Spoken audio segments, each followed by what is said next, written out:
Pleased to say that England prop and Harlequins Bryony Cleal has shimmied up to the gantry.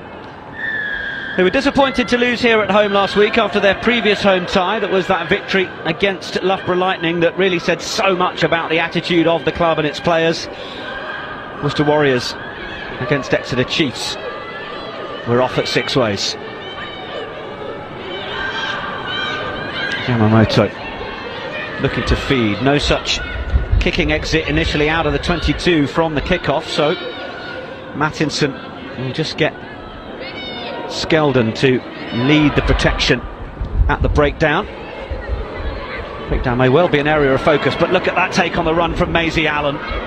Chiefs will be thrilled to have her back in the side as McGovern just feeds it across to the Canadian, back in for her first game since playing against Wasps 2 weeks ago.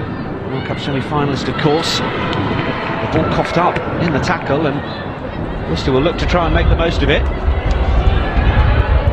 Cutting back in field. Paige Farris just looking to try and find a way through. That carry was from Flo Long. Yamamoto looked to find a little bit of room out there. Robinson has just let it bounce and lost control of it. That's going to work out very nicely for the home side. Good afternoon, Bryony Cleal. Good afternoon. I'm happy to be here at Six Ways. I know everything's going on, so can't wait for this one. But I think that's the first 2 minutes of a game, isn't it? You feel each other out. You see what's working. You play the territory, and then you put in a nice kick there just to find a bit of space. It's hit the 3G and then rolled out, and unfortunately Exeter touched it, so it was a Worcester line-out. But that's good from Worcester.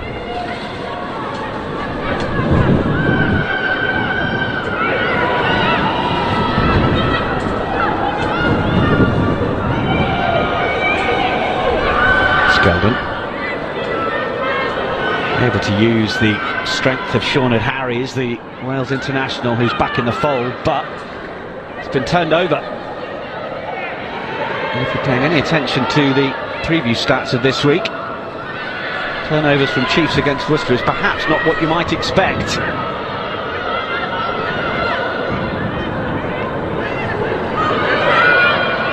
Low ball for Chiefs to take. Robinson back for McGovern. They need to communicate there. It wasn't the strongest. They both wanted to get a handle on that as Farias came in, and kicking is a little aimless, and the wind is not going to do any favours for Merrin Doidge there. Ball goes out on the full.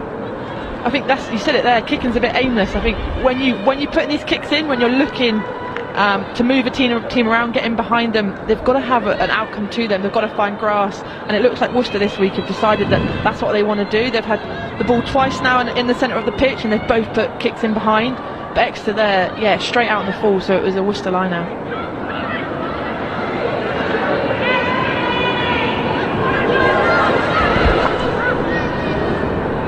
Robinson on the knock on.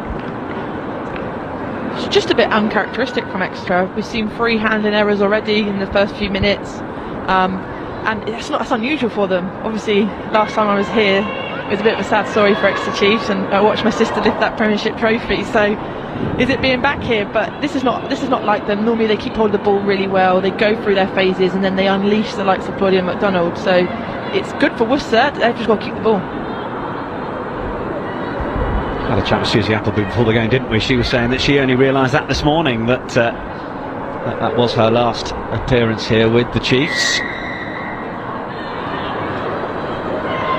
Almost back. Rachel Johnson though is looking to play and looking to go, and there's the big left fend, and Johnson making yards. She arguably shouldn't be allowed to. Super from the USA number 8, and then the little dummy from Nicola Friday who gets through. It's the dynamism you expect from Exeter, but turned over.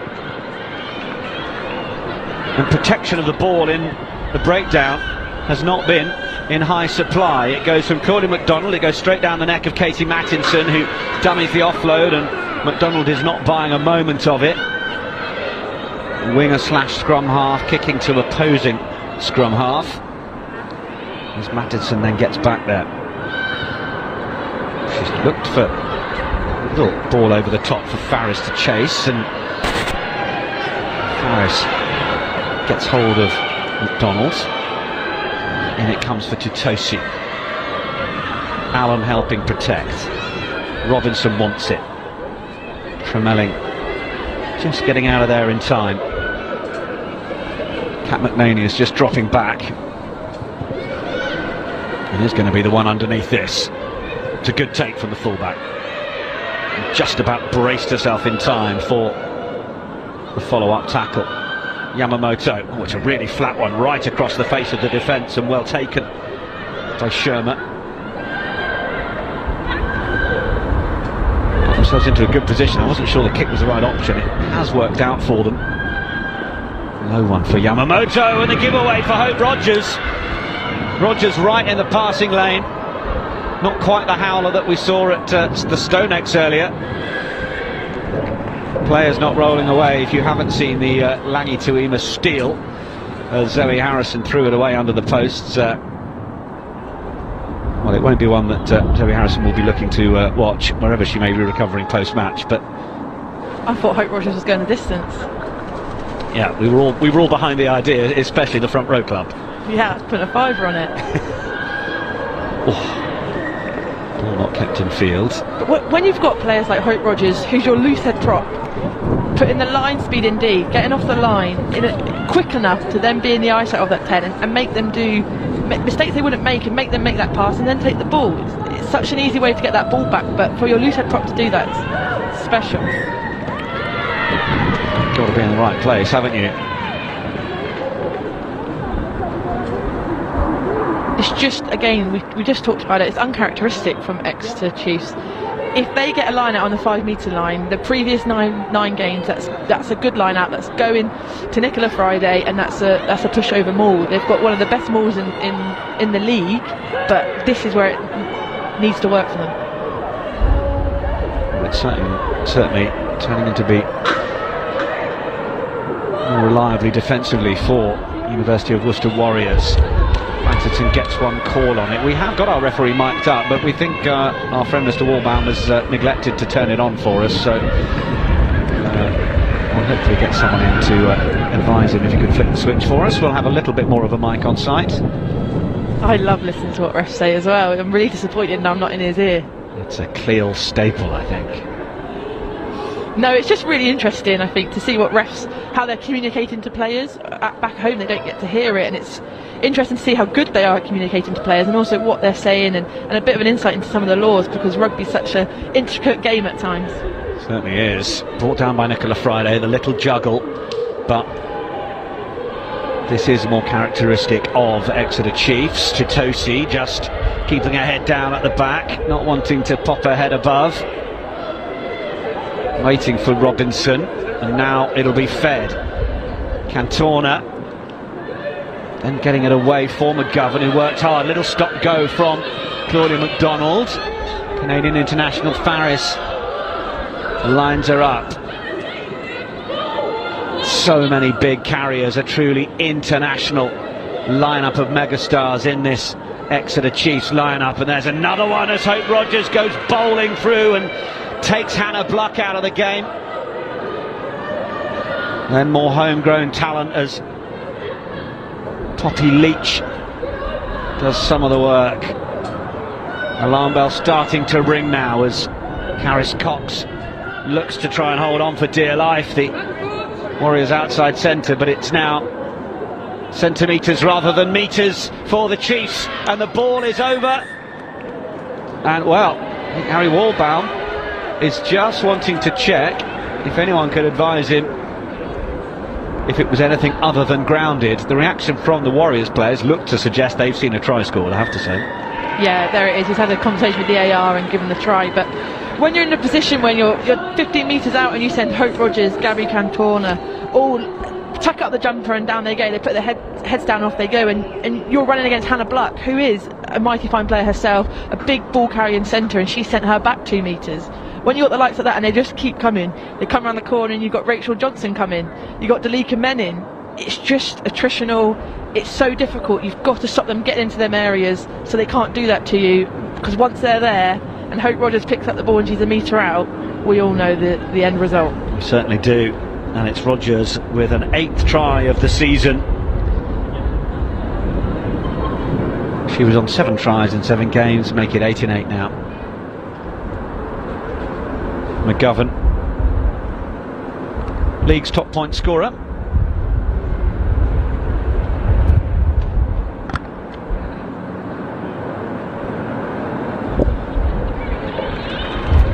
And we'll add 2 more. 70 points with the boot now this season, up to 90 points overall with the 4 tries that she scored as well. And well, she'll be top of the pile given that Exeter Chiefs have scored 81 tries now over the course of the league. They're a good 10 clear of their nearest rivals, or certainly going into this weekend they were. Averaging 8 tries a game. That's a great restart. When you're putting it on the 10-metre line, it's all about that chase from your own team. So Worcester have come out the blocks, got in Maisie Allen's face and made her make a mistake because the ball is right on top of her. She's fumbled it, and it's now a Worcester line-out. So if you can do that, you've got options when you take a restart, but if you can stick it right on that 10-metre line, you're offering questions that they've got to answer.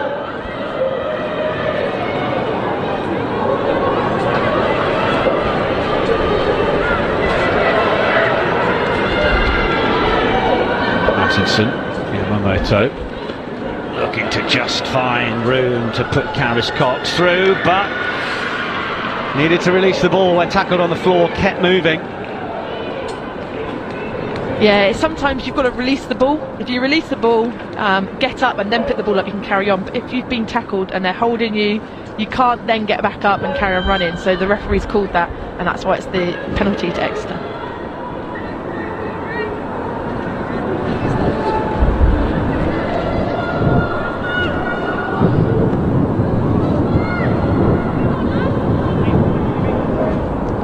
However, Worcester there have come into Exeter's half for the first time ever, have run a great move, and Karis Cox on that line was great. I think they just need to do that a bit more often, get the ball, and when they're in this area start playing with it. We saw them put in about 5 kicks really early on, and they didn't really go anywhere. Exeter then just got the ball back and went and scored. So if they can start to put some midfield moves, some backs moves, and keep the ball for a bit longer, then hopefully you'll see them move up the pitch. Seems to be a strategic decision of University of Worcester Warriors to, when they get into certain areas, to put boot to ball. But certainly in the game against Loughborough Lightning, it was the periods where they carried and held on to possession that they looked far more dangerous, and arguably were giving the ball back to the opponent a little early.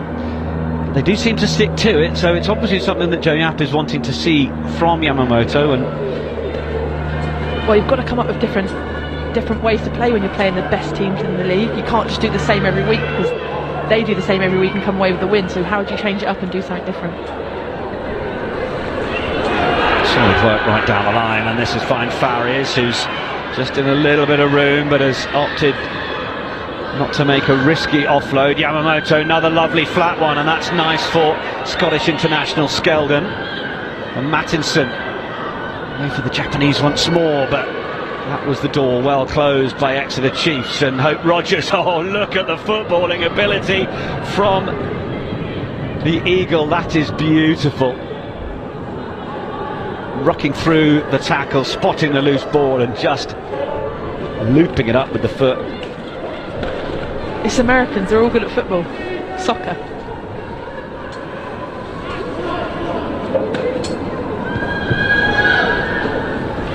Coming forward, McNaney.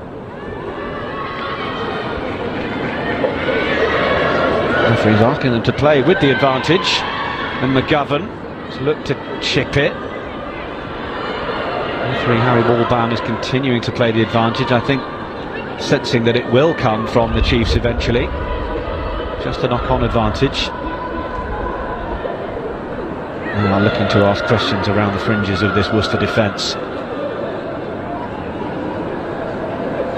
McGovern, big right peg, down for McNaney, well positioned, and Faris was just doing an intelligent shadowing job as much as she could get away with legally. Oh, well, look, lovely stepping through the gap from Karis Cox, and now she puts it over the head and will chase hard behind Ellie Sinclair. Cox against Sinclair as it gets close to the line. McGovern is there and just touches it down for the goal line dropout with all of that pressure.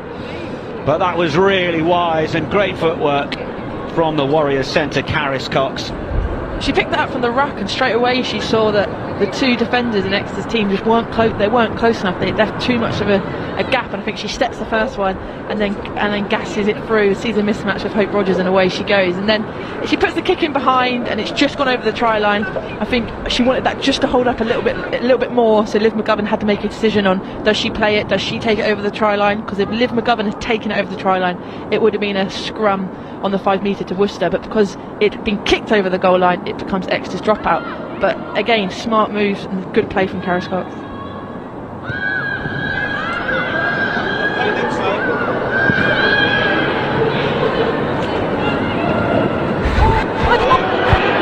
Another little chip through.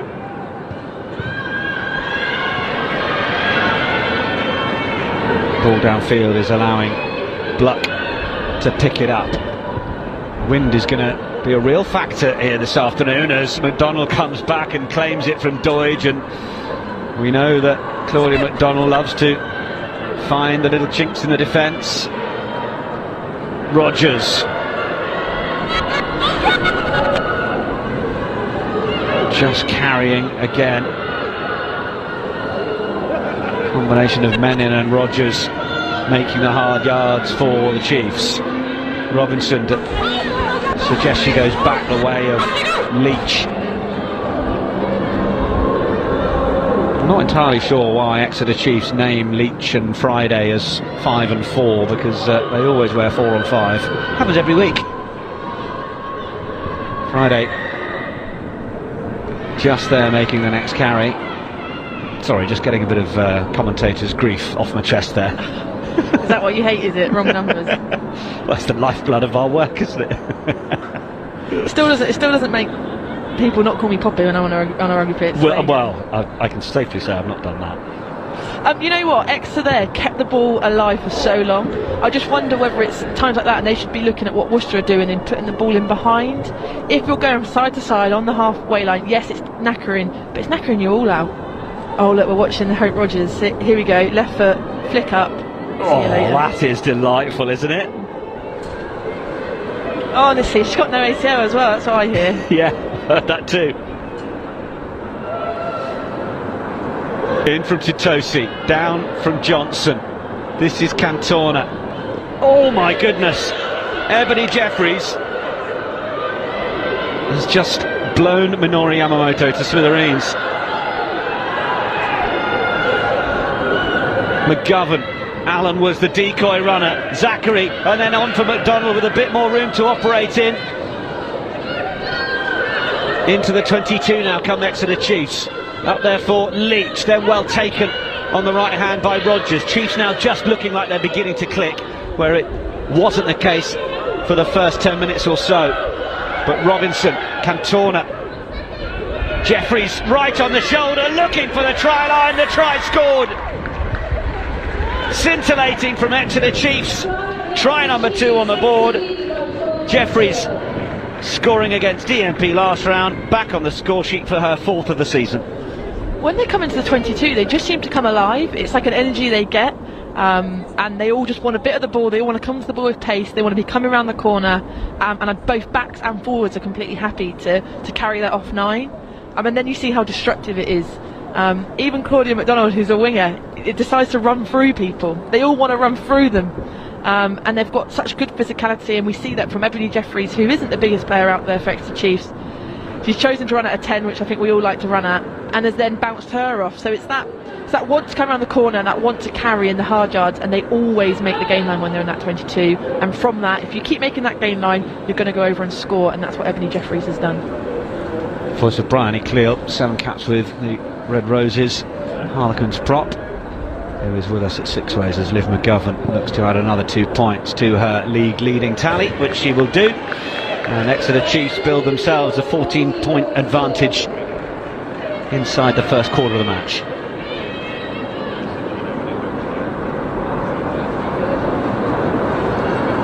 I really like what Worcester have been doing when they've got the ball in hand. Caris Cox, who got player of the match here not long ago in the game, it's looked threatening in that midfield, but at the moment they're looking to put loads of kicks in. But I want to see a bit more of that ball in hand, and then a few kicks in, maybe not so many. Well, it was when our cameras were here for their victory against Loughborough Lightning, which at the beginning of the game looked like Loughborough were going to be in control of, but Warriors fought back superbly that day in the second half, and Cox was a major part of them there.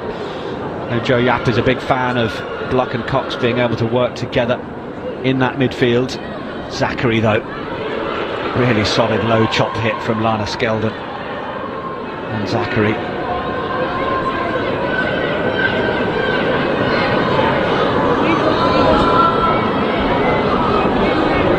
Robinson having a look.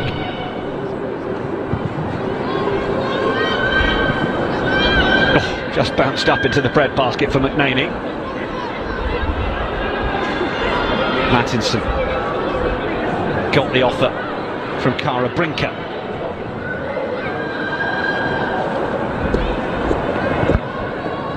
Well, it's just going to be dinked over from Bluck, but Doidge was well positioned, and he's going to run from the 22, Merrin Doidge. Keen to press her case for England is Doidge, key carrier making those metres. Up there with the likes of Maisie Allen and Katie Buchanan for Exeter Chiefs in terms of that ability. McGovern all the time in the world, there's just no pressure on her there. The communication in the backfield from Worcester Warriors could do with a bit of work, but it's Shaunard Harries who gets it, and follow-up tackle from Johnson was sufficient. Love that from Caris Cox, just pushing Amelia Buckland-Hurry into the contact. You can take it. Oh, the offload from McDonald was attempted to Doidge, ended up coming back into McDonald as Doidge couldn't hold it. It will be seen as an accidental obstruction, accidental offside, so scrum will be to Worcester. Again, when we see loads and loads of kicking, I think the kick's only as good as the chase. Yes, if you're putting it in behind and you're going for your 50-22s and you're making people turn, but actually these short kicks, these box kicks, these kickoffs, it's all about the chase. And if you've got people like Paige Barry who's going to put the pressure on and be in their faces, one, to make a tackle as they catch it, or two, to go up and compete, then you get mistakes like this. So this is where the kicking game can work well for Worcester, if they've got that kick chase and they're getting the ball back, and then they're allowed to play now from inside Exeter Chiefs half. This is where Warriors need to make the most of it.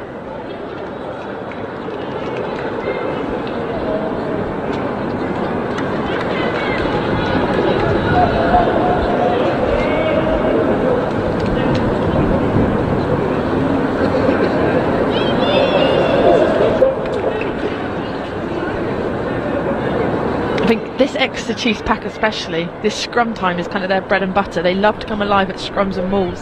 So it'll be interesting to see how Worcester fare today. So far I've had a couple of scrums and they've been good platforms for both teams.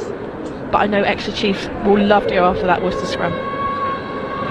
Katie Mattinson, Joe Yapp talking about how she's really driving the standards, developing into a really strong leader. 9 caps for Scotland now, more than the 7 she got when she was playing for England. Oh, look at the hunger from Rachel Johnson to get down on that ball with 2 Worcester Warriors shirts going back. This looks like it is only going to have one result as Zachary senses the need to straighten. The follow-up tackle from McNaney was good enough, but now they're just trying to tiptoe down that far side well. Warriors' defence has recovered well, because when it looked like they had a 7-on-1, that's worried what was going to happen from a Worcester perspective. That's what happens when you put a flanker in 13. There you go, off they go. But when you're in them wide channels, you've got a choice to make, isn't it? Is that gap on for you, or are you able to draw it in and give that space to someone else there? Kate Zachary there's made the wrong choice. It was on to give the ball to Ailey Sinclair down the wing, and let's see her little legs go. Sorry, I say little legs. She might have mediocre. It's all in perspective. Very little legs then. That's England prop. With us. Mattinson then looking to put this one into the air. Robinson is back in the channel. Opposite number. Oh, that's actually worked out very nicely as a box kick clearance. Wynne took it away from Robinson. Little bounce into touch. Nicely done. kicks are coming into the women's game a lot more. We used to see just a lot of kicks from hands from 10 and sometimes 12, but now we're seeing the 9s take that as an area of their game and look to use that as a way to get out of our 22. Instead of giving it to the 10s, angles might be better, the kick chase that you can get is better, things like this. So it's definitely coming to the game, and it can be really successful if done well. Not straight again from Tutosi to Friday. The Canadian-Irish combination not quite working out, and it will give Worcester the opportunity, and they're not going to hang around. Co-captain Lana Skeldon says, we'll have the line out, please. Interesting call as well. They could have the scrum, but as I said earlier, that Exeter pack are looking to put pressure on, so they've gone for the line out and opted for that platform to play off. Sinead Harries was the one used. I think we might be hearing the referee now. In fits and starts, perhaps. Mattinson, Yamamoto through the centres. Oh, it's not the greatest kick from McNaney. Farris is going to try and put a better shine on it, but didn't quite work there. Laughlin also joining the line, as she's done a few times. Clearly the message is to kick, but there you haven't built a platform to kick. You've got one kick, you've got one player who's going to be chasing that kick. Sometimes it's just not on to do that, and it's on to use that extra pair of hands and then set it up for a kick if you're looking to do that. Warriors have recycled well when they've taken it into contact.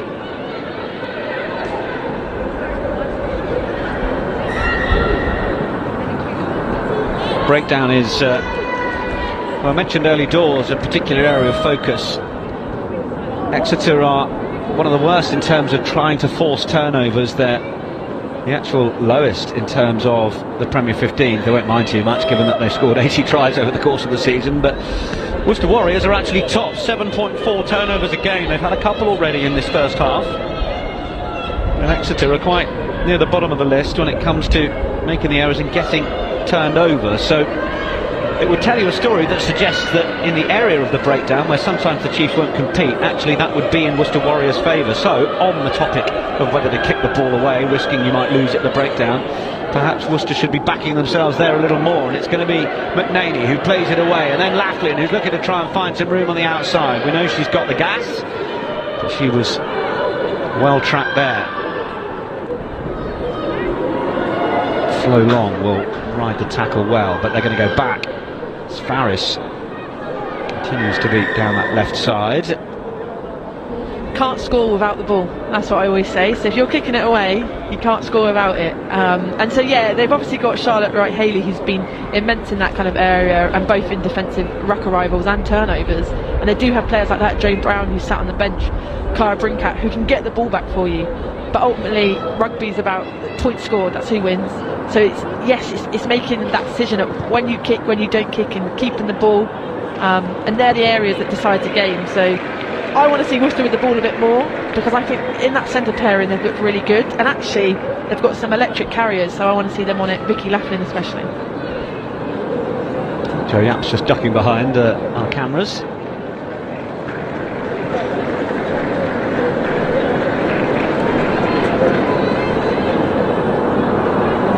Charlotte Wright-Haley back now for 3 games. They've not been available for the last time we were here. And she's the one with the ball under the arm, smuggling it then to Skeldon. Warriors start to come forwards, but Chiefs look like they've got themselves in a good position. The referee, I think, is trying to suggest the ball is down there for Mattinson, who pops it up for Brinkat.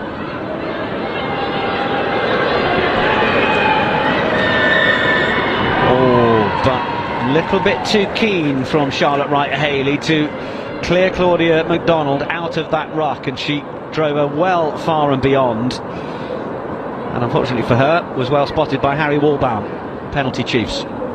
Yeah, absolutely. It's a real fine margin, that. It's if you take them out of that ruck and then you keep going, you're taking them out of that contest. So yes, you can make sure you get there, but don't keep going too far, and we'll see it here. Yeah, she can come in, she can clear her out, but it's here where she keeps going and taking her away from the ruck, and then ultimately Claudia would want to get up and defend, but she can't. Over the top it goes. Exeter Chiefs line out having not functioned a few times. They're working particularly hard, and that time too hard. Over the top it went. Now it's going to pop up for McNaney. They're working hard to keep it alive. Laughlin just holds on to it, spins out of one tackle. It was Skeldon who was doing the first job. Yamamoto. Those balls are about as flat as they can be from the Japanese fly half. Nice little fade into the outside line from Brinker, but she was well spotted. And now blasting through. It's going to be Leach who gets her hands on it. And it's turnover ball for the visitors.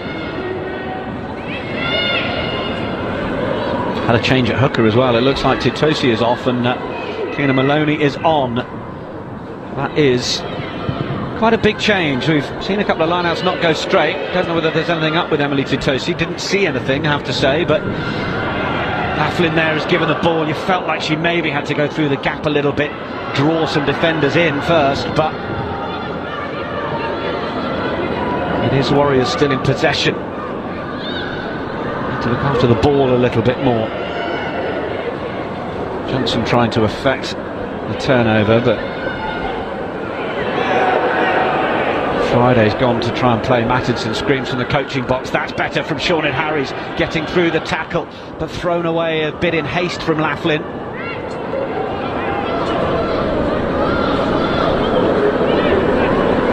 Referee making the call clear, and it's going to be a penalty against Exeter Chiefs. When the ref's that clear, I always wondered, all you've got to do is listen to them. If you listen to them, do what they say, then you're probably going to say the right side of that whistle. But it's when they said hands out, blue ball, let it come, and then someone puts a little left mitt in the cookie jar. In the cookie jar, easiest penalty to give. But I think we talk about the turnovers and the stats. Exeter Chiefs, when I've watched them, they don't compete that often, but what they do is counter-ruck. And we saw there the turnover when Hope Rogers comes straight from the middle, and they're all on board with it. They know what's happening, and Poppy Leach is the next one coming through to secure the ball. They do that really well. They get on their feet, and if they've made the tackle, they either counter-ruck. If not, they're out to defend. Brinkat at the front of the line. I might come back to that conversation on the moment it becomes not a breakdown competition, but it becomes a counter-ruck. So I think there might be a few people interested in that, alongside myself. But Yamamoto will give it. It's another slightly hectic delivery from Hannah Black, and Paige Farris is well lined up by Deutsch. Ball released sufficiently on the floor, and Warriors come again. Mattinson for Yamamoto. Oh, and so used to distributing and not running so often, it actually caught the Exeter Chiefs off guard, and the fly half makes a good 10 metres. 7 out now. Ball back in field. That was nicer from Bluck to Cox. Buckland Hurry is going to be the decoy. It's going to find Farris on the outside. She's going to get into the corner. It's the try for Worcester Warriors, and it goes the way of the Canadian. Yeah, great finish. What I love about Yamamoto and a 10 who will distribute, and then play, will know when to make the decision to pass, will know when to make the decision to run, and also it just starts asking questions of a defence. If you don't know whether they're going to run or pass, and they've got all them options in their kind of toolbox, there we've seen her distribute all day, but actually she goes past one defender, produces this line break, then brings the ball back and then distributes, and this is a finish from Paige Farris. To go round Claudia McDonald, that's no easy feat. To be mid-tackled as you dive over the line and to put it down one-handed, that's what wingers are here for, to finish tries like that. Absolutely. But you're spot on, it was the position they had to effect the finish that was made by the running break from Yamamoto, and it's one of the first times she's chosen that option. What we call heads-up rugby. See what presents itself and take that option. Unable to add the extras, but it has the home side on the board. Worcester Warriors 5, Exeter Chiefs 14. As I've played throughout the years, we've become more structured as a women's game, and we run loads of structures and we do all this, but ultimately rugby is about that, seeing what you play, heads up rugby, and just doing what's in front of you. And it's knowing that balance of when to play structured rugby, when to get out your own 22, but also when to play. And earlier, when Zoe Harrison threw that ball, that Alangi Tuima intercepted, that was not the moment to play. Not the moment to play, particularly if you're unsighted behind a post protector. Ball has skipped into touch, which will allow Worcester to play.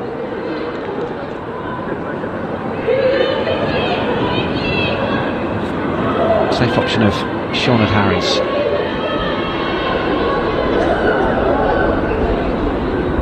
Mattinson, Yamamoto.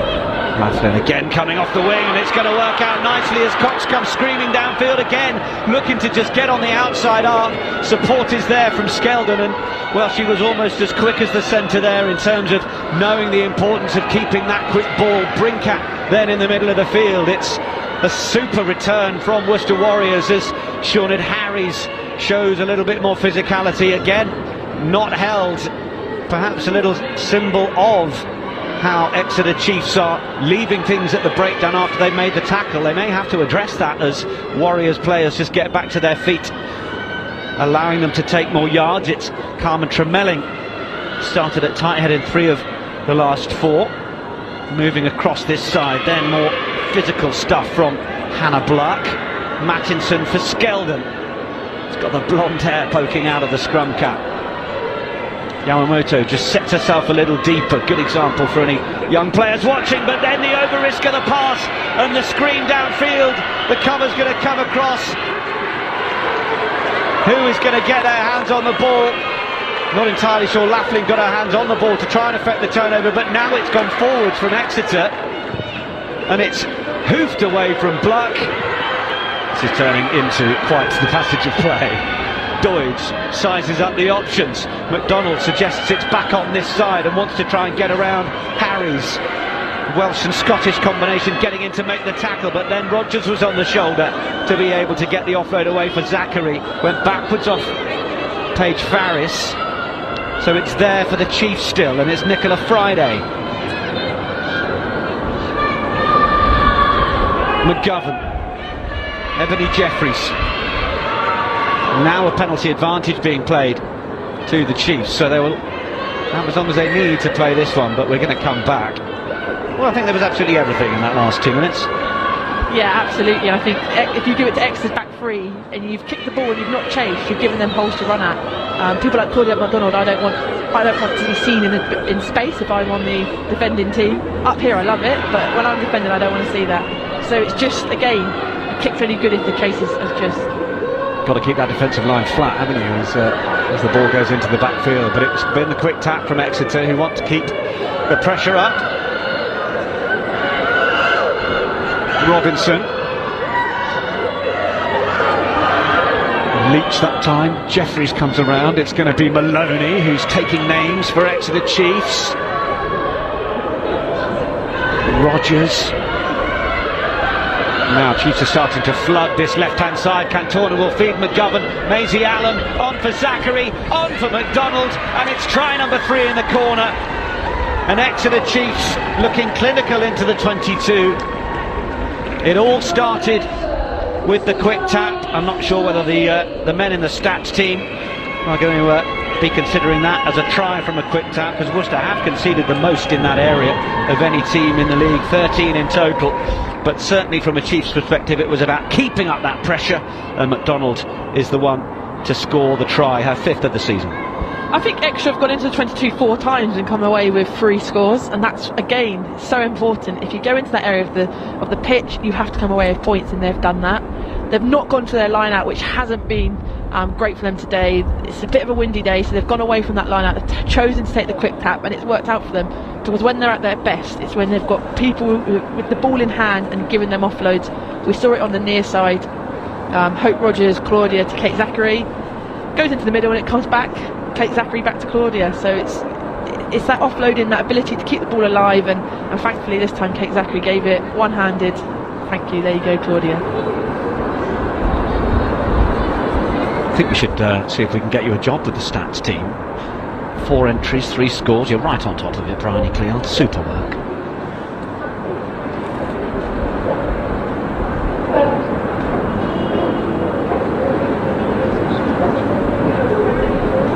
McGovern. The easiest one of the day. It will just fade in front. Wasn't too far away. Chiefs up to 19 now. Our clock in the last minute. Here's just another angle of the score as McDonald went in the corner. Just a few more weeks to impress Simon Middleton, and then it'll be someone else that everyone will be looking to be goody two-shoes in front of on the rugby field.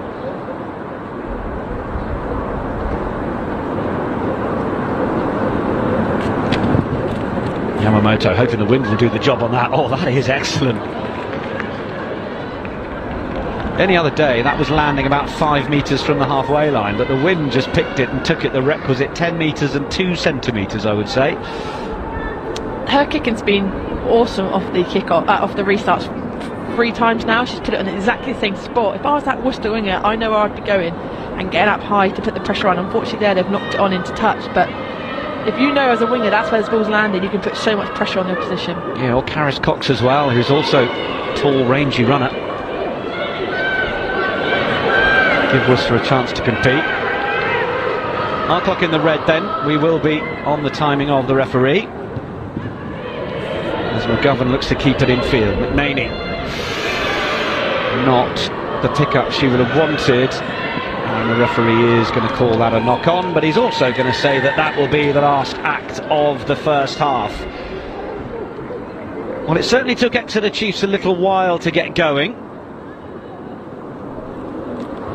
McNaney was looking for the opportunity to try and play this, but perhaps just over-risked the chance to go in and take it. Exeter Chiefs make their way in then. 3 tries on the board through Rogers and Jeffries and MacDonald. We will review those shortly.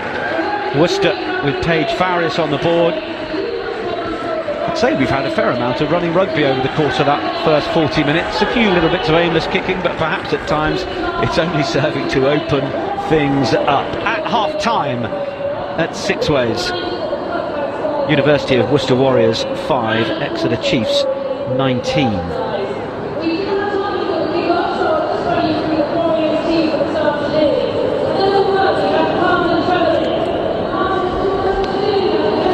So let's have a look at the tries in from that first half, and well, it all got started with what we've seen Exeter Chiefs do plenty of, what we've seen Hope Rogers do plenty of. Yeah, Hope Rogers loves this area of the pitch, and even though Lana Skeldon's in that position nice and low ready to chop her, she's just gone over the top of her. She's got help from Rachel Johnson in behind, who's offering to latch, and as she gets tackled pushes her over, but it's that upper body strength, the ability to ride the tackle and then stretch her arm out and score the try, and she's done so here, and the ref's in a perfect position to see that. And then this was the period where suddenly, I think you said, Bryony Cleal, it was as if Exeter Chiefs just come alive when the teams start to enter the 22. Ebony Jeffries scoring 2 tries in 2 games, but it was forwards and backs arriving at speed in the sort of 2 minutes to build up to this, wasn't it? Yeah, and again here we see it's the back feeding the ball to a forward who's coming in on pace, and it's what Exeter love to do. They love to run off their 12s, their 13s, and just offer options, offer an outside line or an inside line, and you see here Gabby Cantorna's already attracting the defenders. She's a big ball carrier, so you want to make the tackle. She slips at Ebony Jeffries, over she goes.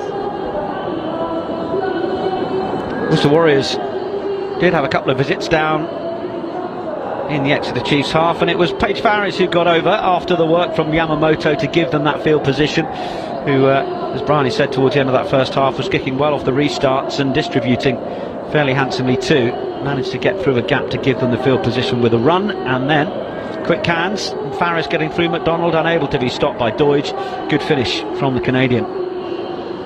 Yeah, I think Yamamoto and Karis Cox have been able to handle that midfield and giving them good go forward at times. And then Maisie Allen on to Zachary. It's effectively Allen's presence in the team that's moved Zachary out to 13, with Rachel Johnson slipping to 8. An embarrassment of riches in terms of strength and power for the Chiefs, but MacDonald jotting down. It's really clever from Kate Zachary here, by carrying the ball, attracting Paige. Paige can't swim off her and tackle Claudia MacDonald. By attracting her, making her make the contact, she knows she can then offload the ball, and Claudia's ultimately got no one to tackle her. So it's clever work from what would be the back row. Well, exactly, knowing she can soak it up physically in order to get the distribution away.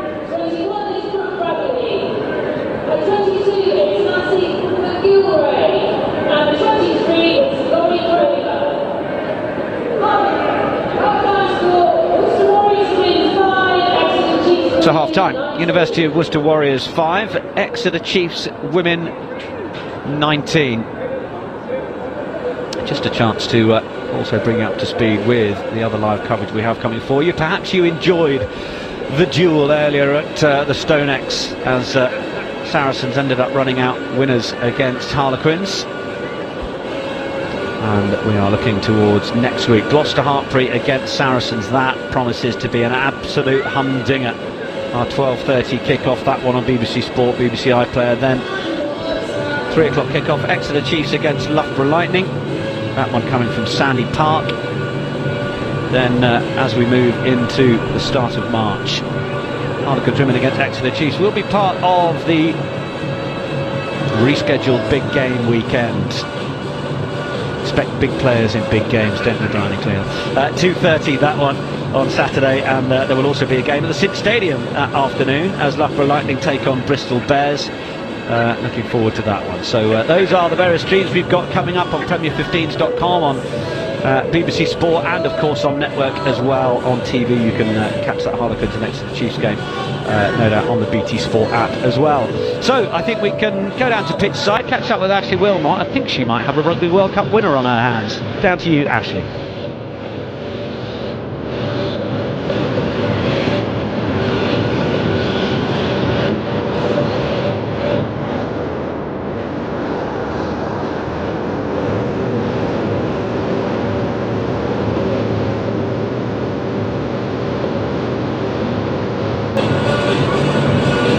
Yes, I am down pitch side with Lydia Thompson. Lydia, how are you? Yeah, I'm very good, thank you. How are you? Yeah, good, thank you. What did you make of that? There was a lot going on, wasn't it? End-to-end rugby, which is really exciting, and I'm really pleased the girls are doing that. Our game plan was to have a go and try some things, you know, and basically try and keep Exeter out of the 22, so try and stop them scoring as much as possible. They do seem to be very clinical, don't they, when they get to that 22? Yeah. And there was a lot of kicking from your side as well today, so I imagine that's been something you've been talking about in training. Can you give us a little insight? Yeah, I think Jo Yap's really good at empowering the girls, and we've really worked on it over the last couple of months.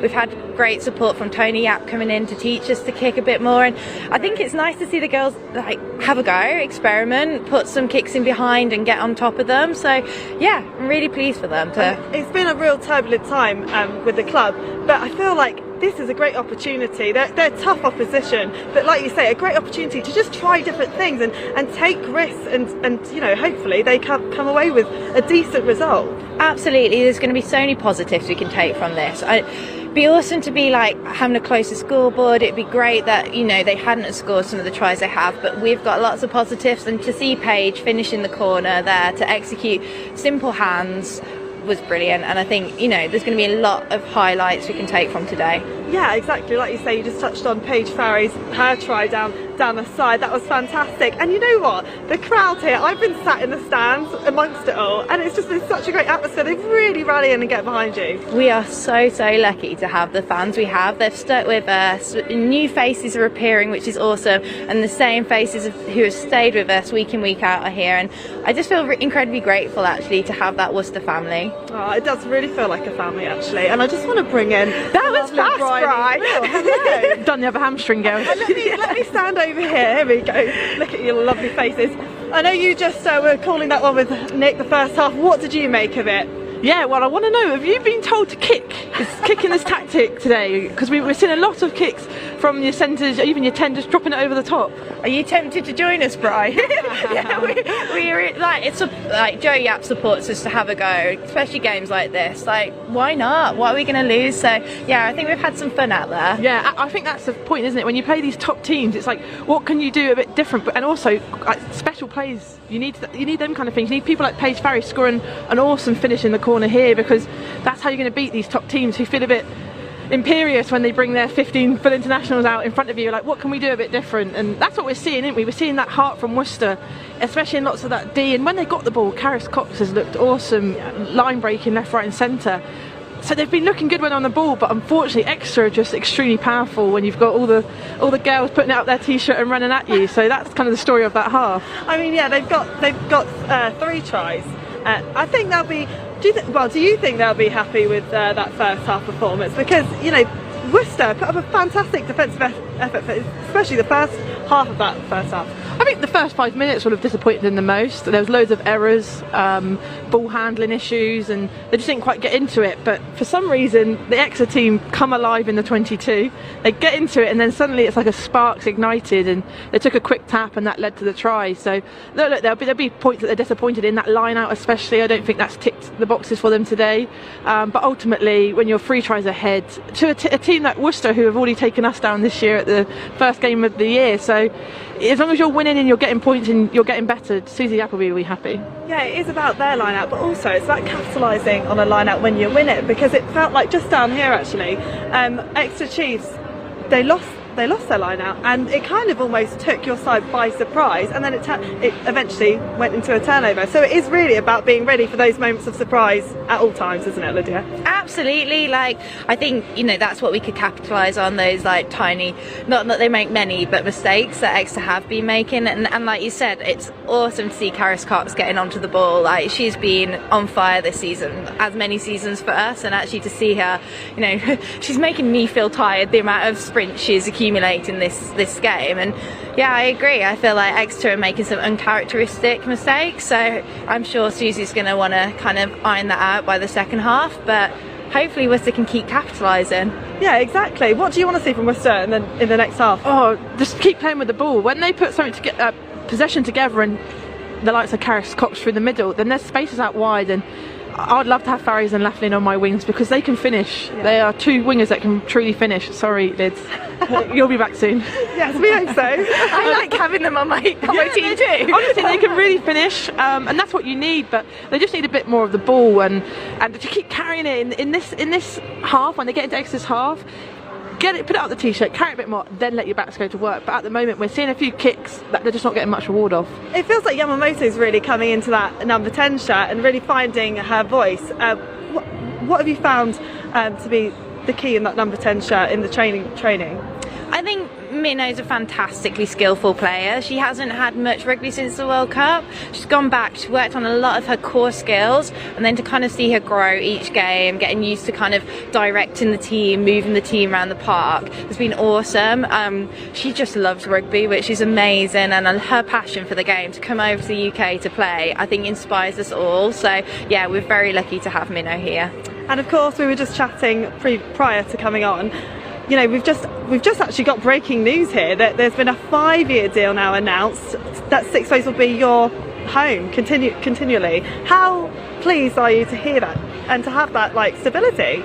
Literally, it's so nice to have good news. Like, I've dreaded week on week like what's going to be next, but actually, I mean, Jo Yap, she's just incredible, and she's supported by a fantastic staff team with Josh and Sean, and we've got brilliant people involved at Worcester, and it makes such a difference. And they work so hard, and what they've done to make sure we've got a club here and the stability for the future is just, yeah, we are so lucky to have them. We probably don't give the backroom team enough credit, to be honest, because it is all about the work that's done off the pitch to make these things happen, especially when it's been so difficult for Worcester Warriors recently, Bryony. Yeah, absolutely. It's hard, isn't it? Because we watch you play week in, week out, but we don't know the backstories and what's going on and what they've had to deal with. I can't imagine how tough it would have been even the weeks leading up to everyone here being made redundant. And it's like at Wasps, I feel my heart goes out to them week in, week out when we see them on a pitch, and we see them, especially at Wasps, unfortunately losing each week. But it's tough when you want to know the stories about it, but you've got to dig in deep, and no one really knows. No one truly knows what's going on. But to hear the good news, and to know that you've got a future, and to know that people want to invest in you as a club, and they want to see you play, and they want to see you do good, you're suddenly like, yes, it's all been worth it. Yeah. And I think that's so good to see that it's been worth it. It's been digging in deep. All the girls have stuck together, stayed around, and then you'll see it in results against Loughborough, results against Harlequins, and now they're here for 5 years. So it shows that sometimes if we break away, we go on our own, that we can do it. And I guess it's all about building from this point onwards, and you know, this is a great game to be able to begin that, kick on with that journey. What do you want to see from your side in the second half? I think just don't lose that spark. Don't go in yourself. Like, be brave and have a go. And we've got nothing to lose. Like, we've put in some big shots. We're stepping up. We're having a go. Karis Cox, Paige Ferris, like all the girls that are like exciting and flary, get the ball in their hands. And then, you know, if Chiefs do make mistakes, like you said, be the first on that ball. Like, jump on it and take it with two hands, because you can't win the game without that ball. So yeah, just really go for it and don't lose heart. I like that motto. Can't win without the ball. You really can't, honestly. It is impossible, and it's a very good point. I feel like it's all about heart, and you definitely have a lot of it. And of course, guys, Six Nations is just around the corner. Susie Appleby and Joe Yap, they're part of the conversation. You know, you can't have her. Yeah, what did you say? We can't have her. Okay, so Lydia has spoken. I was going to say it's quite an exciting time though. You're both England internationals. You know, what do you make of it? Oh, it's really exciting for someone to come in and lead us to the next World Cups. Well, massive, isn't it? It's a home World Cup. It's the pinnacle of our game, but a home one even better. So for someone to come in, and everyone says it's got to be the right person, female, male, it's just got to be the right person. I know personally from being in camp, we really love having female staff members. We love the empathy, we love that personal feel to it, and it really works well for us. But at the same time, the men do as well. But as long as it's the right person and someone with experience, we'll embrace them. I think that's perfectly said. I think the way women's rugby is going, it's growing and growing, and actually, like, we need a good, exciting, competent, caring person to take that role on, and I'm so excited to see who that's going to be. I applied on LinkedIn. Oh, you applied on LinkedIn? Great, watch this space, everyone. Okay, well, like we say, with Six Nations is around the corner, this is what you've got to look forward to.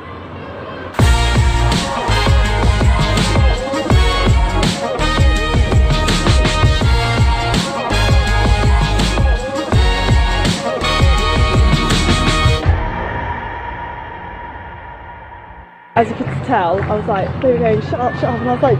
One in, all in indeed. Scotland, Italy, France will be appearing over the course of the TikTok Women's Six Nations at Newcastle, Northampton and Twickenham Stadium. Have you got your tickets? englandrugby.com/tickets to have your seat. And of course that big game against France at Twickenham, a standalone international cruising towards 40,000 seats. I think if all of you watching on get yours, then we can certainly ensure that number continues to tick up. It'll be the scoreboard that Worcester Warriors are hoping will tick up, because they trail by 14 points, but score from Paige Parry towards the end of the first half will give them heart. Girls talking about that at half time, plenty of it in both of these sides. Mattinson for the Warriors, away from Yamamoto, then Bluck finding a little bit of empty turf, and Farries could well have got onto that. But it is still going to be with the Chiefs, and Rogers, who will just use the strength to come through the gap. McGovern didn't quite like the look of that. Her body language as soon as it left the foot was that perhaps she wanted a little more on it, and Laughlin is the one who will just tiptoe forwards. Halfway line. I hope Rogers was told that it had been lost, but second one in, was able to get hold of it, and Maisie Allen is then bursting through. Tackle from Bluck was successful. Hannah Bluck, who last played against Saracens in mid-January. 5 caps for Wales. And now stepping back in on the right foot is Ailey Sinclair, Scottish international. Oh, and she's still going, Sinclair. Picking up in the 22.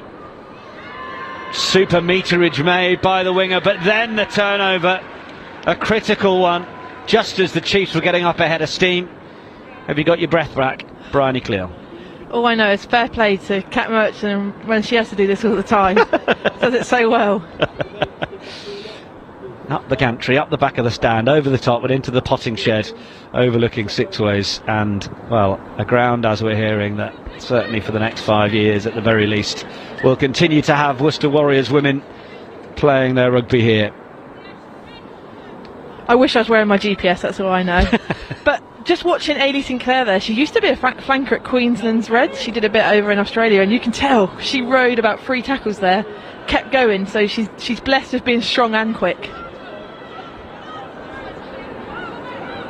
Yamamoto Releasing Laughlin a little deeper, and now McNaney and Farris, who just up against McDonald but manages to get past the Red Rose, and then the support from McNaney, and that's turned into a decent yard meterage. And now Farris is coming forwards once more, not able to get hold of it. It's Clean Maloney who does, the Irish hooker, and then Allen, and now careering downfield comes Rachel Johnson, as Exeter Chiefs sense that the Worcester Warriors defence is not well set and they might have a chance to play here. And McGovern then joins the line on the wide outside, then Rogers, then it's on once more for Sinclair, and we're back where we were a couple of moments ago.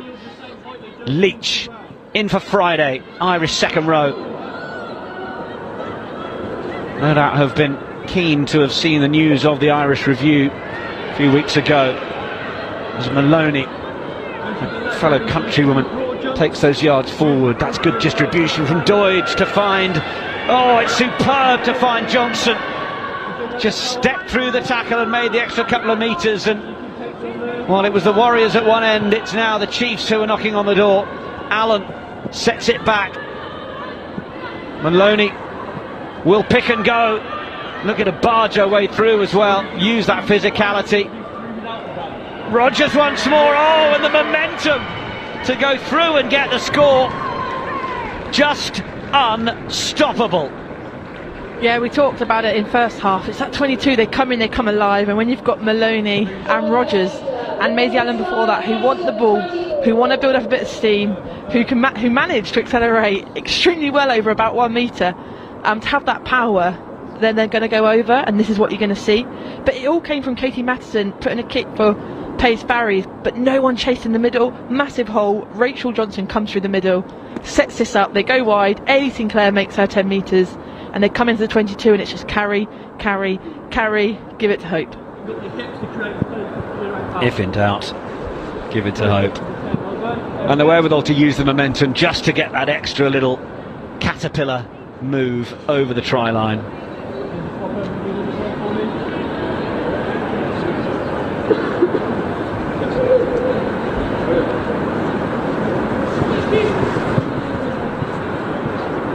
McGovern. 4 points in the first half, 2 points in the second. Exeter up to 26 now, and that is the bonus point try as well. It's 10 in a row, 10 bonus points. Not that I took that stat from you earlier. I took it from Ashley, so you're absolutely fine. But that is impressive, to go to every ground and to keep scoring tries and winning, and that's what Exeter Chiefs do. They love to score. It's another really good restart, but it's Maisie Allen who got to it. Oh, but the penalty is certainly an advantage was starting to be played towards the Warriors there from the turnover, and well, they need to get on with it. Shawned Harries even. They are going to come back for the penalty, and Matheson just checks them up, big smile on the face. Something we've seen from the ref today is the advantage he plays. He's played a long advantage for knock-ons, and even the penalty there, it's, yeah, you've got the ball, see what you can do with it, because quite often we hate that when it's a stop, start. Actually, we want to see some rugby, we want to see some flowing rugby, and something women's rugby does really well is keep the ball in play, and you see us playing a lot of rugby in a game, so I love that, seeing that advantage being played. Break is from Charlotte Wright-Haley. Low take for Yamamoto. Laughlin just loves coming off that left wing and appearing outside Yamamoto. Harris wrestles it to floor. Yamamoto, flatter ball that time for Flo Long, battering ram in the midfield. Bluck helps protect it. Bounce pass will find Laughlin. She's got strong legs, looks so slight of frame in the top half, Laughlin, but strong and quick. And that's a good take and a good bit of physicality from Buckland Hurry as well. McNaney, they're going to ship it on. Wasn't the easiest to take out on the wing. Liz Shermer did just enough. Long That looked like one of those that she was offering herself as a dummy runner and ended up being given the ball. Oh no, not me. Did the job well. They play a lot of 10, so when you're in that 9 position wanting the ball of 9, I don't think they're used to it as much. They look to use Yamamoto a lot and play off her 90% of the time. Certainly looking that way, but Mattinson is now going to play it back to Skeldon on the right, perhaps sensing that the Chiefs' defence were lining up Yamamoto and what was going to come through 10. Long feeds it on, finds Shermer. It's good continuity of possession, but Warriors need to find something to just cross the gain line. It's not been quick ball. Yamamoto now a bit more depth. McNaney's just given it away. The gift straight to McGovern, who's looking around for someone a little bit nippier to perhaps take it on.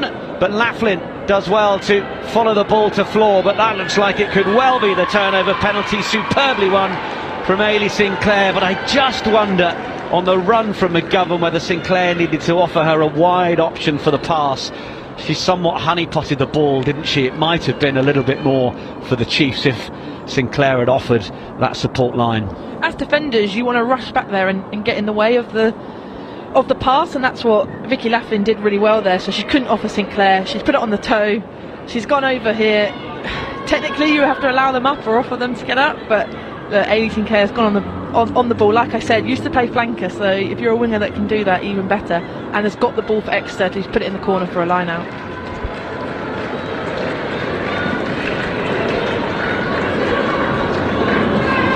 Friday, Chiefs suddenly driving forwards. Allen at the heart of it, and then Maloney given the call of once, but this is trundling straight towards the Worcester Warriors try line. Now a penalty advantage as the Warriors try to defend it. Allen hasn't managed to get over on the right side. Jeffries is out there. Leach was offering, but the try is scored. And is it Maisie Allen?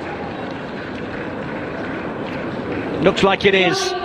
Back on the score sheet, having come back into the lineup. It's a 9th try in 7 games for Maisie Allen, and it's the 5th of the afternoon for Exeter Chiefs. And it's now you see Exeter running away with it a bit. They're getting into the 22 and it's taking them all of 30 seconds to get over that try line. You know, when Exeter are having a line out in a 22, it's going to go to them all. But it seemed to be Worcester got a bit caught out. They sent someone in to compete. And if you're doing that, you do run the risk of not being able to offer such a good counter shove in the maul, because you're obviously in the air or lifting. So you've got to be quick in that transition to then offer some maul defence. They unfortunately weren't quick enough there. Exeter have got the motor on, carried that maul 10 metres, and then we say it's just constant. Hope Rogers, Maisie Allen, Hope Rogers, Maisie Allen. The other forwards, Tina Maloney was in there on the ball. When you've got them power players a metre from the try line, it's why they're scoring so many tries this season. It's why Maisie Allen's up there on the top try scorer, and Hope Rogers isn't far behind. Clearly Maloney looks like she is up for it today as well. Tina Maloney is always up for it. Certainly taking it up physically into every encounter. That's another great slot of the conversion from Liv McGovern, and well, if Exeter Chiefs are going to keep the try tally coming, well, so it will keep increasing for Liv McGovern. 85 tries over the course of the season now. No wonder McGovern, since she slotted into this side, is enjoying helping steer the conversions over the posts. 33 on the board now. Yeah, we talk about that reset, and the wind really helped in that first half. Just carry it over the 10 metre line, gave it an extra 2 metres there. It's dropped short. When you kick like that and you want to put it right in 10 metres, sometimes it's going to drop short. There it has. Extra have the option of another restart, so they can redo it, or a scrum, and they've chosen to scrum. Because out of set pieces today, it's definitely the scrum that Exeter have excelled at in line out or scrum. So they've gone to this, which has been very successful for them, as Worcester make a change.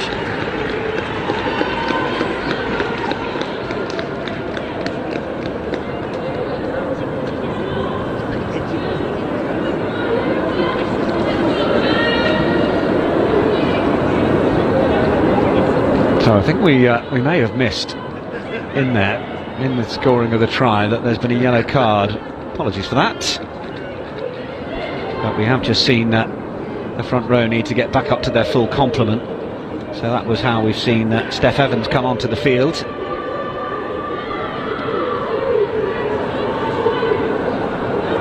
Johnson with the break. Sean Harry's Welsh international is determined to cling on and does well to bring her down.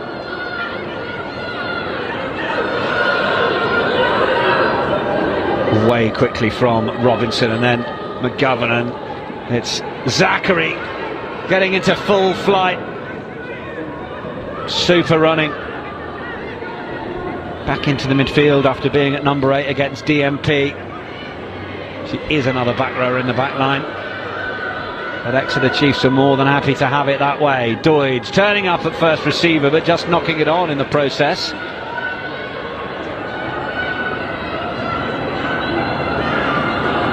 Lana Skeldon, the player for Worcester, who has left the field due to the yellow card.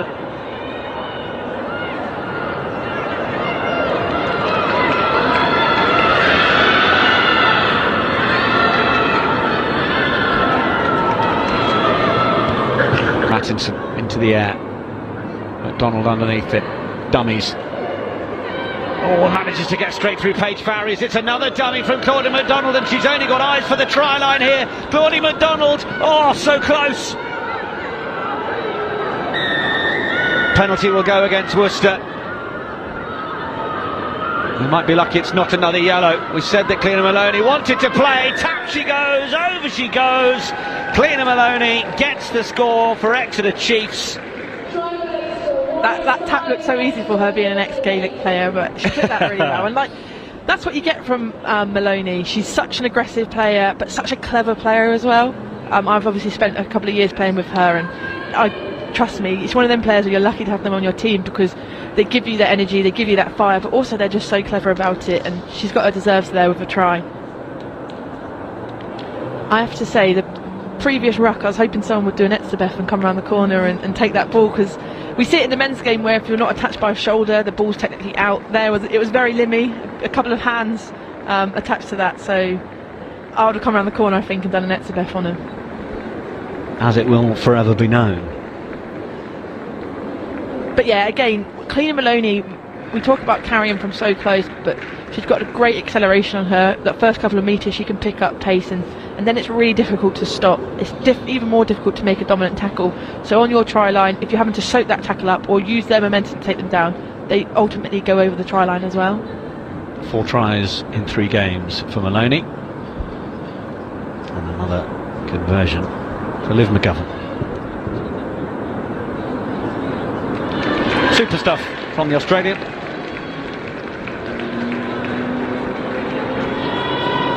She's a Kiwi. I've just committed a cardinal sin, haven't I? Oh, my heart just dropped for you. Goodness. I apologise to Liv McGovern. Never make that mistake. She was playing with Kendra Cocksedge at Canterbury. I mean, she's been in the long squad for the Black Ferns. I know all of this information, but apologies. I know a few Kiwis, and that's cardinal. I know. I'm not going to be invited back to the land of the long white cloud terribly soon, am I? But there we are. Zachary was just doing a bit of stretching after the last break. Oh, now McGovern is enjoying things and gets away and gets the ball away to Maloney, who was on the shoulder, who then plays it off the floor, but quickly enough to Doidge, and then Friday. Oh, this is lovely. The Irish international's on song, and it just bounces up, fortunately for the Red Rose McDonald's, but then it was knocked on at the base. It will be a let-off for Worcester Warriors, but well, this Exeter Chiefs team, we've said they average 8 tries a game. They look like they are on their way to something similar with, well, still the last quarter of the game yet to come. Lovely stuff. Last year, I've talked about it already, being here last year for the Premiership final, but the biggest missing jigsaw piece for Exeter Chiefs was their 10. They had Patricia Garcia play there a couple of times, who's a 9. Again, Flo Robinson, a 9.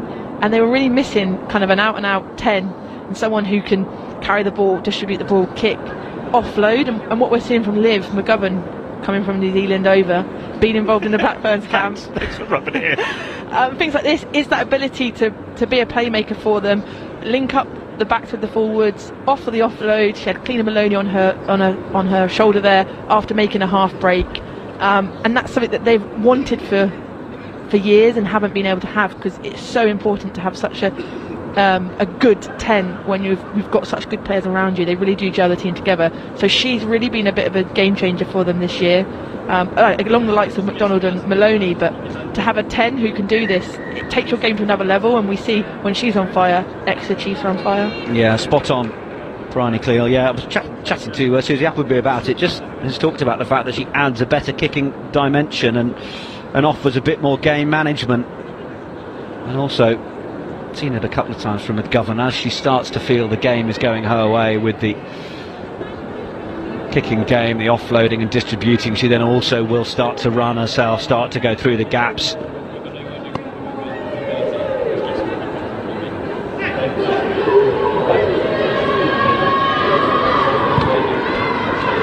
Big shove from the Chiefs. Worcester get the chance to play, but all the attention of Flo Robinson was on Sinead Harries as she picked that from the 8.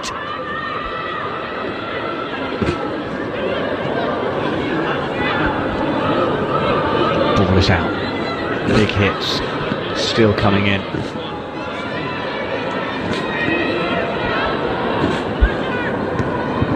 Mattinson, McDonald for Doidge. Yamamoto was right up in the face of the Exeter Chiefs fullback, but she picked a good path to recover 10 metres back. And now Friday, lovely dummying through the gap from the second row earlier. Sort of work a certain Tamara Taylor would have been keen on in a Rugby World Cup final. But this is Cantona coming through, and it's Zachary on the inside shoulder. The Eagle looking for the support. It's just going to be picked up though by Worcester, and now they're trying to get on their bike. One fend, two fends, then it comes backwards and is kept in field, but then Paige Farries just knocks it on. It will come back into the hands of Ailey Sinclair though, and Chiefs are going to be allowed to play it from here, and why not? Silvia Turani, the Italian prop, chatting to Susie Appleby, says she's just a lovely human being. Comes onto the field enjoying her time. The former Colorno prop, experienced Six Nations campaigner, Cantona. McGovern was just offering the depth once more. Tackle was in from Laughlin. It'll just bounce into the path of Charlie Jacoby, another one of the front row replacements that is on for the Chiefs, as is Nancy McGillivray, who is popping up in that first receiver position. Leach. And on for Turani, who's just stepping through once more. Worcester just look like they're tiring a little. Or Maloney has got the lucky call that's gone backwards. Like it squirted out of the hand forwards momentarily. Now Cantona steps inside. Doidge was winding up the big one on the outside, but McGillivray will just go straight down and then feed the ball for McDonald, who's got some work to do to cut in. McGillivray stayed down. In the meantime, the Chiefs will continue to come forwards. Cantona flying around in the support line was another Irish woman, Adele McMahon, but Robinson pushes on. Penalty advantage coming.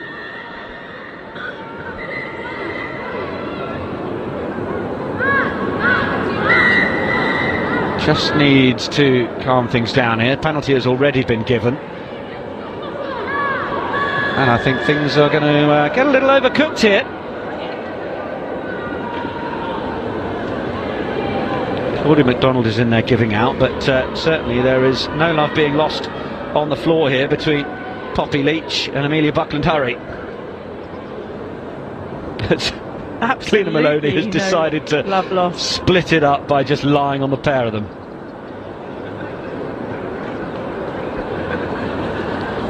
I normally have to probably apologise for language, but I think the referee's mic quite handily just went off at the crucial time there. I got penalty for Worcester not rolling. In the meantime, Nancy McGillivray has looked a little uncomfortable over on the far side of the field. She is sitting up now, I'm pleased to say. Nothing that we've got on field anyway. Okay, so we're going to restart with the penalty to White. I'm going to speak to both captains. People always, whenever I'm playing and there's a little push here, push there. People always, I find the refs always think, oh gosh, it's rugby. We're hitting people as hard as we can. We're getting involved. Aggressions are gonna bubble over. Sometimes I think that it's like not unladylike. That's not. But they just are like, oh wow. But I'm like, it's the same game. It's full contact. You see it every week in the men's game. We're no different. We want to put our bodies on the line for each other, and we will have each other's backs all the way. So when that happens, I always see Harry's voice went up an octave. He didn't know what to do. Yeah. That's an interesting observation because, yeah, you obviously will think, oh, the things have got a bit out of hand. But as you say, when you're having to keep controlled aggression in exactly the right place for most of the game, perhaps a shove that leads to someone falling over someone, falling to ground, grabbing a jersey, accidentally grabbing hair, whatever it might be, well, it can prompt a reaction. And as you say, we will always have each other's back. So then you can see how quickly people will wade in. Is it the same that you would then buy each other a beer in the bar afterwards? Absolutely. That's all we want to know. Tina Maloney will be buying me beers though. No, but you know, like, no, we never. One thing we don't do is go past the limit. You'll never see anyone. Or I've just said this, thinking in the back of my head.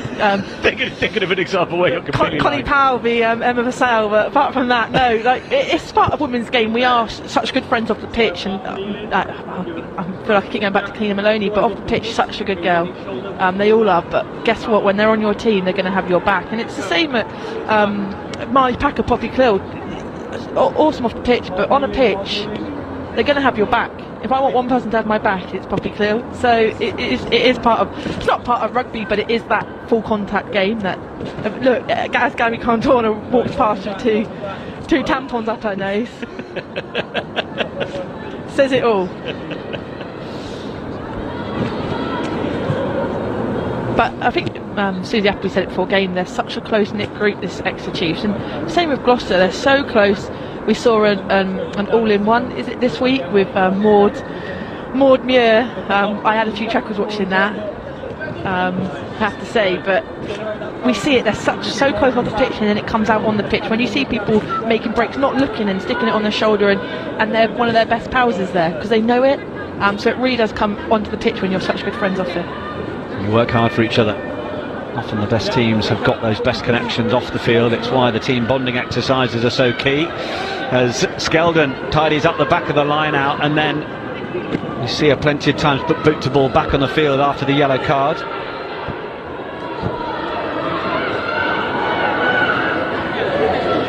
Friday tips on for Rogers.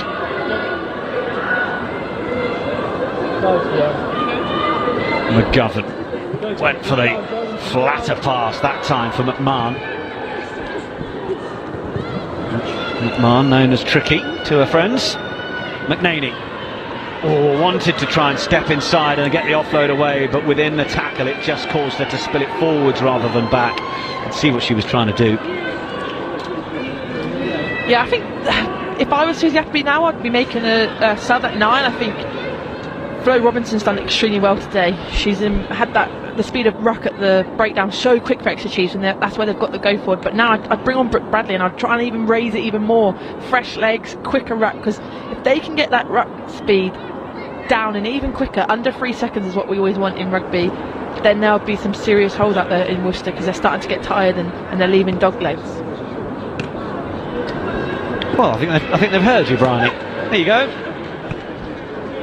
Give me the job. Lovely to know that Susie Appleby's watching the live stream down below. So Brooke Bradley does come on and replaces Flo Robinson, and we also see Laurie Kramer coming on to replace Ailey Sinclair. She is the Australian, I'm sure I can get that one right. Had a first start against Saracens, started and scored a try against Bristol in mid-January, having come over from the New South Wales Waratahs.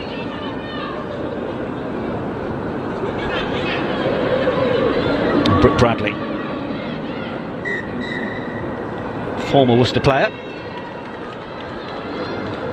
It's something that's come more in the Premier 15s is your sub bench and how you use them, and also the quality on it. We talk about Exeter having full internationals on their bench, but some may say it's unfair at times, but actually it's when you're playing in a Premiership final, a Premiership semi-final, you have Sarries, you have Gloucester, you have Quinns, and they can bring on just as good players, and they have the depth, and they have had it for years. That's when you need it, and that's when it's really important, because it will change games.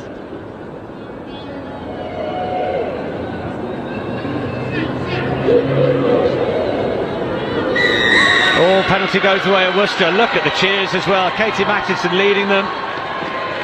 Flo Robinson also being given the big up.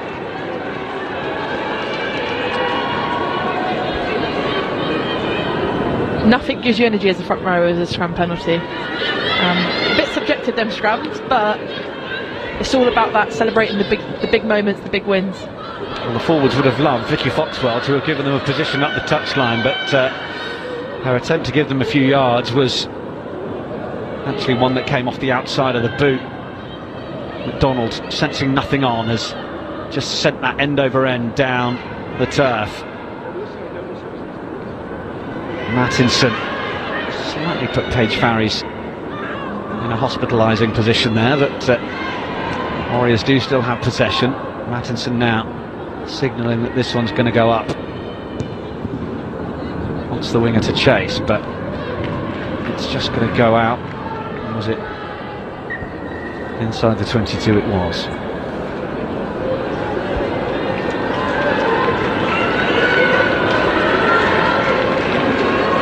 Again, when you're giving the ball back to Exeter so cheaply, when you've got the penalty and you've got the opportunity to kick it out and it be your own ball, your own line out, and you give it back to them with technically 80 metres of width of the pitch still to play with and a broken defence, because you probably aren't expecting that ball to go out. It's in the 65th minute. It's not great for you when you're playing Exeter Chiefs, because they're going to thrive off that. There's more holes in the defence right now, so we're going to see a few more tries before the end of the game and a few more line breaks, I'm sure.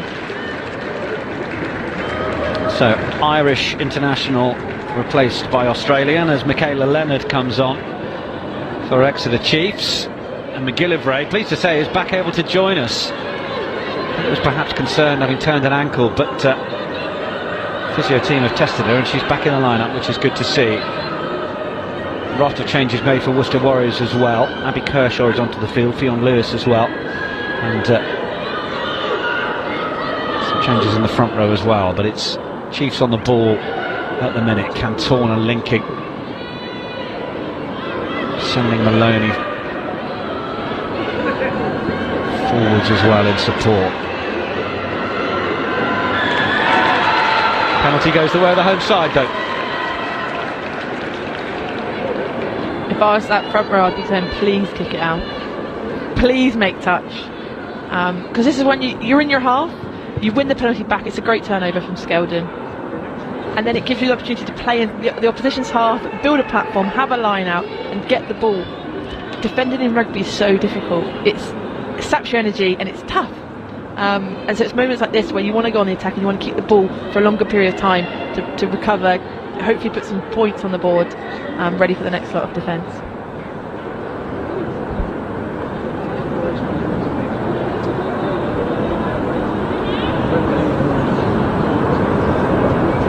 Bit of a debate going on from Worcester wanting things to hurry up, but I love that from Harry Warburton saying, well, if it was one of yours, what would you want me to do? But you know what, I've seen this, I think last week, I think someone was getting treated and they played the line out straight away.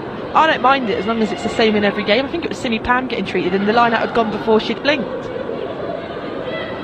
Ocon will allow the advantage to be played to the Chiefs. So and straight through the tackle and then making the offload, and McGovern straightening. Bradley away for the replacement Leonard. Straight on from Leach. Bradley again, Cantona popping up as well.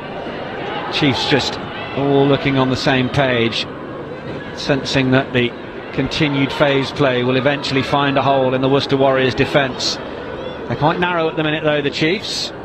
Rachel Johnson manages to break the tackle, offload on the shoulder from Claudia McDonald. McDonald for the corner, her second of the match.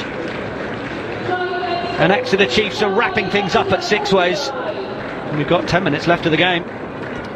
Claudia McDonald is quick, very quick. And when you've got the angle of a pitch where you can go for the corner, run around them, and you've got that space to do it, she's going to probably beat 9 out of 10 players. I think Abby Dow might have her, but apart from that, she's quick. Coming from a 9, she's playing on the wing now, come back from obviously a really serious injury she had, and she's come into kind of the form of her life. I think the World Cup she was awesome, and now for this Exeter Chiefs side she offers both at 9 and on the wing, and that's why when she can finish like that, when she's got the gas, she also has the physicality. She's been an awesome signing for them, but again, like I said earlier, there's going to be a few more tries in this, just in the nature of the way Exeter Chiefs play. They want to play quick, they want to play running rugby, they want to look for the offload and keep the ball alive. So this Worcester Warriors team is getting tired, and it's going to be a tough 12 minutes.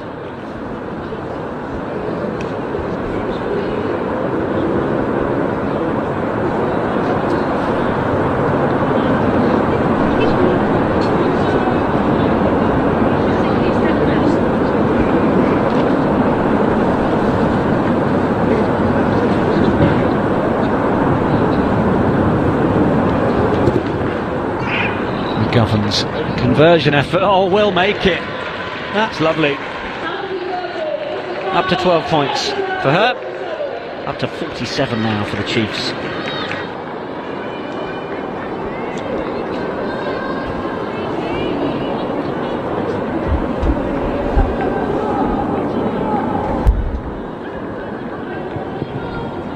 Yamamoto. Oh, has not made it again. Just worked with the wind so well in the first half, but doesn't seem to be working against it as successfully. And all it's done is give Exeter Chiefs the ball on the halfway line, a team that have been averaging 8 tries a game all season. They may well feel they're not done until they get another on the board, 7 as they are currently. Yeah, I don't know what's worse, having Kate Zachary or Rachel Johnson run off the back of a scrum. So they've had Rachel Johnson for the first 60 in this game, and obviously now Kate Zachary's moved in, so she'll be running off the back of the scrum, and both them 8s can get up speed nice, like really quickly. So as a flanker, you've got to be off the scrum as quick as possible, but at the same time you can't leave your front row, so it's such a difficult position to be in when you're defending such good runners. Thankfully for them, they've gone off 9. Bradley through McGovern, then Cantona, then McDonald, who will have those little words in the back of her mind. Hat-trick opportunity. Zachary decides better of the offload. It's that decision making of holding as much as making a pass that's so important, as Maloney flicks it up off the floor into the hands of her fly half. Bradley then gets the call to go back to the left. Tirani will be the dummy runner, then it's McGillivray, then it's on for Zachary, and then this is Claudia McDonald. Oh, she thought she was away. 12 metres out now. Bradley needed the call the other way. It will come for Maloney, who was well held, gets the offload away. Doidge using the footwork, back for Zachary.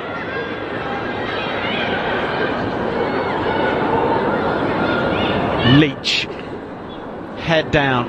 It's been a real linchpin between the forwards and the backs over the course of these 70 odd minutes. Cantona as well, who's distributed and carried well. And we've got another little bit of handbags. In fact, it's going to be a yellow card for Shawnette Harries. That's 2 yellow cards, I believe. Has he given one to Harries and one to Maloney? Yeah. And you know what? It's one way to deal with it, isn't it? It's the ball's gone. They want to play on. Both teams want to play on. But if I was going to pick 2 players that was going to be at the bottom of that, it probably was going to be Harries and Maloney. And Harry's dealt with it straight away, talking to the captains now, but they both got to go off for 10 minutes. They won't be doing it again. Still a little bit of chirruping going on as they each approach the benches as well. And in fact, Maloney just thrown one of the chairs aside as she goes through, which has caused a little raise of the eyebrows from the Worcester faithful down there. Harry's certainly feeling a bit aggrieved. It's a bit early for Panto season, isn't it? Yeah, that was a bit. I think that's the moment you come off. You're on a rugby pitch, but once you're off, it's the handshake, it's the high five, it's it's that kind of, that's how we value the game, and that's what we do. But Resh dealt with it really well there, I feel. You can let that carry on, but you know what, they're both off the pitch now, and if they want to do that in their own time, they can do that. But right now we've got a game of rugby to play. In fact, they've gone for the posts. Gabby Cantona wanting the 3 points. Is this just about bringing up the 5-0? I'm not entirely sure what the decision is behind this. Practice your penalty kicking, I guess. You've got the bonus point. You've won the game. you could go, oh, your hooker's off, so you can't go to your line out. You scrum, you'd have to make a change. So you tap and go, or you practice your penalty kicking for a game that's going to be really close, and you make sure Gabby Cantona can kick them. Which she does. Glad we got you here, Bryony Cleal. I think you put all the right reasons into the hat there. Excellent work. And it does also bring up the 50, which is not a bad thing to do in the process, is it? So, Exeter Chiefs. Well, they certainly like their surfing down in Devon, but it's not quite Hawaii 5-0, but it is the Exeter Chiefs on 5-0. Yamamoto has put a little bit more on that restart, and Zachary has claimed it in no uncertain terms. Bradley, Cantona was a little bit behind McGillivray. She did well to hold it. Bradley, Cantona, Leach, Doidge, just trying to find which rail to start rattling along. Bradley again, Leach, oh, just a little too much for McGillivray to take.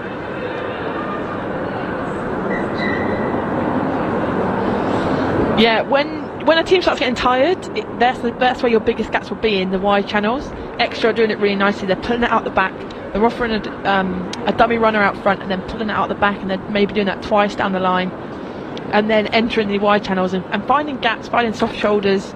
And they've come away from that off 9 big ball carriers, and they're looking to spread the ball wide and looking to get people into gaps and into spaces.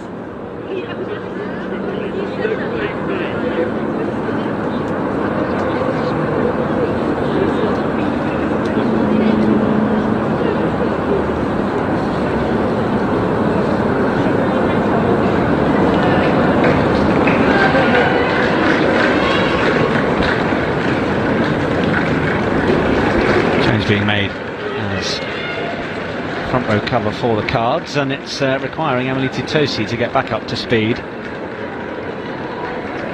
I've been in that position before, coming back off the bench, and all I know is I needed was a cramp gel. A cramp gel very quickly. Yeah. Well, I think when I was down at Exeter Chiefs, it was Rocky Clark's famous "I've turned into a fossil" line, which caught me slightly off guard, but it is tough. They have like what bikes around, so front row can keep warm, because it's obviously a possibility that they could be coming back on the pitch. But for other people, they know that their day's probably done. For front row, it can always sneak up on you and catch you that. Awful lot of pressure there to keep the ball in, and Vicky Laughlin might get onto this one and have a chance to run down this left wing. Gets the ball away as well to Cox, up to the 22, but Cox was held and didn't release the ball, so it will be the Exeter Chiefs ball. She got caught in the first half of that, and it's really, really tough. It's ultimately, if you're on the floor and the defender's still attached to you, you therefore can't get back up. That's such a tight margin. He's already called her once in the game for it. I probably wouldn't have gone for it again, but they had a lot of momentum in that, so I think she's gone for it, and unfortunately penalty's gone against her.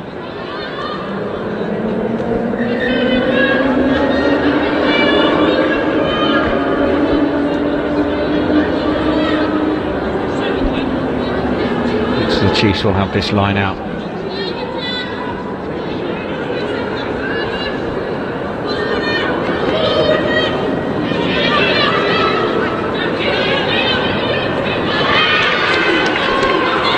Drive coming forwards.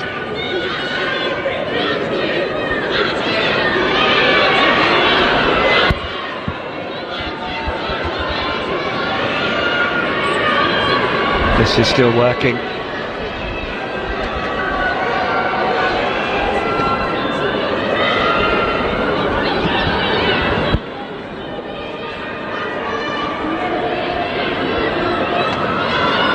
This is Cantona, this is McGovern, long ball over the top. McDonald, dummy inside, will look to try and straighten.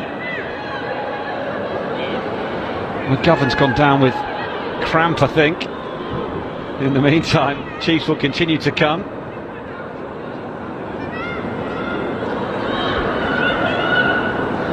Distribution to Tirani from Cantona. Into the 22, Cantona low pick up this time, then McGillivray, thought it might just open up for the Chiefs on that right side.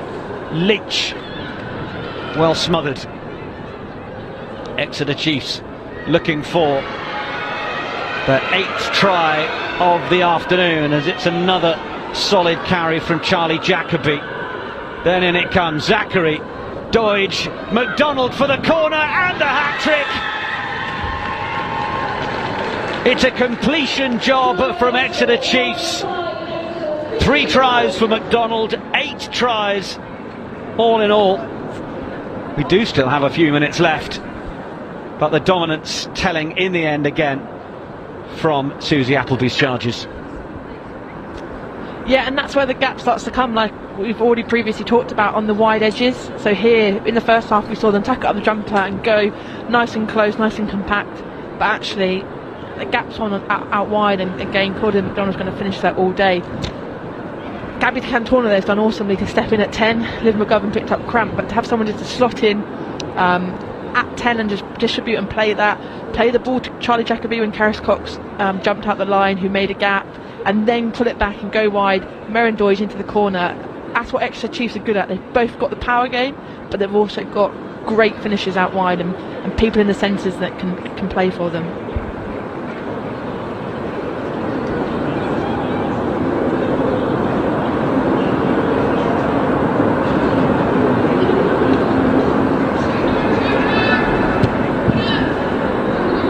Cantona's got a tricky effort. Oh, and it bounces off the woodwork. Sensational crossbar challenge.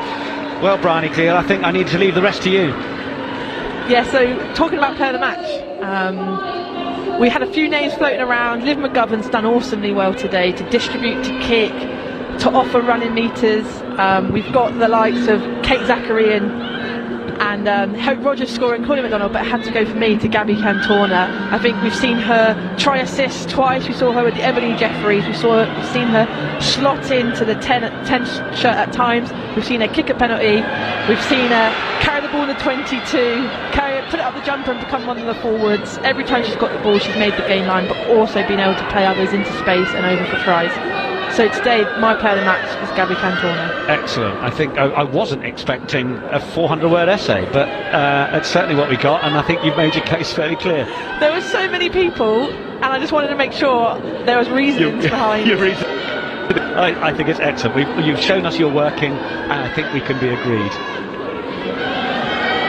Skeldon still working hard. Warriors eyeing up a second try of the game, stumbling towards the line, however they'll get there. Skeldon was well met. Goodness. Defensive hit still coming in strong, but there will now be a penalty advantage as it's played away. It's behind Yamamoto though. It is pretty loose as Abby Kershaw looks to try and tidy it up. Is it going to be a quick tap from Fionn Lewis? Or are we going to see Foxwell put this in? It will be a line out. I never used to explain at uni, so I only used to get 2 2s, so this is why I've had to go for it today. But no, look, Exeter have been awesome, but Worcester in the first half, again, they brought something a bit different, and I'd love them here to go for the line out, go for a driving maul and score off this, because there's or play off the line out, even better. Taz Bricknell is a great carrier of that ball. Yeah, Bricknell, one of those brought onto the bench at last minute after Natalia John pulled up in the warm-up, but this is Zachary just deciding that she'll do it all herself, but ball was just lost, and the referee will say that is that.